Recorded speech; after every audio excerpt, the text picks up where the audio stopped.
At sa mga ka-vloggers or mga kabilkulana, ayan, andito kami sa mga malalaking building of the earth planeta. So, asa na yung mga kasama ko rito at nawawala na. Ayan guys, Auntie Malin ay pumapako para may pang ikapagka, para may pangka,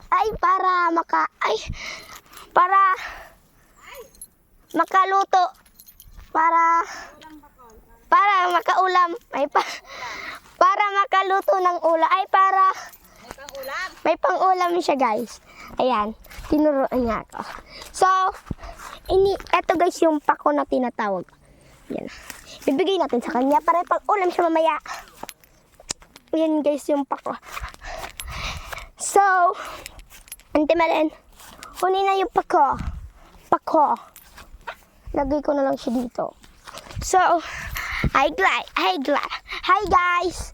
So, hanapin ko yung mga kasama ko kung asa na. Hindi ko alam kung asa na sila. Ayun sila guys, oh. Nagkukuha ng mga pisipis or something na kung anong makakain. Andito kami guys sa bukid.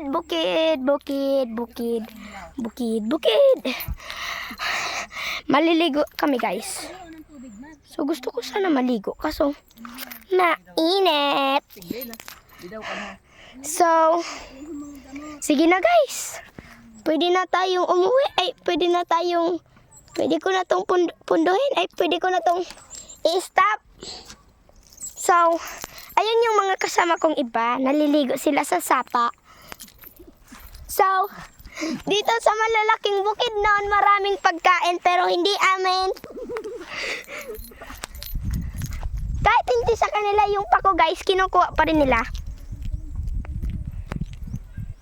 Pumunta lang kami dito guys para maligo. Saka kumuha ng mga pagkain na hindi amin.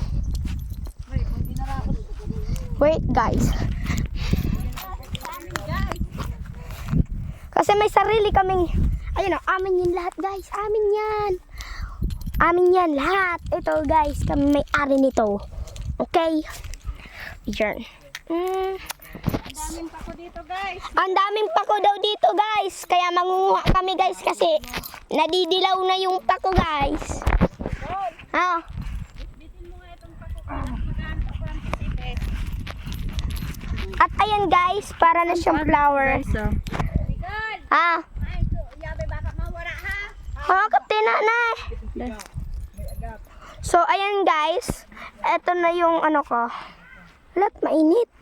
Wait guys, ibababa ko lang siya guys. Dito ko muna guys and ano tayo. Para hindi tayo mainitan guys. Kasi sa ngayon, walang kuryente. Yan. Tinatagalog ko na guys, Bicol kasi ko sana ako eh. Kung ang Bicol walang kuryente, mayong kuryente sa Bicol guys. Ayan, for shopping guys. 50 pesos lang ang 3 piraso ng pako. Ay, nahulog. Wait guys. Ayan ako guys. Nahulog manggirari. Hindi na ako guys nakakaligo dahil sa kanila guys. Pilipinas! Okay, pupunta tayo sa mga pinsan ko guys. Ayan. Ito guys yung malaking bundok. Amin to guys. Joke. Magkikingi lang kami ng pako. Patulis mo.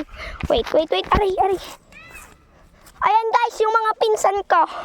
Naliligo na sila sa buong baryo ko.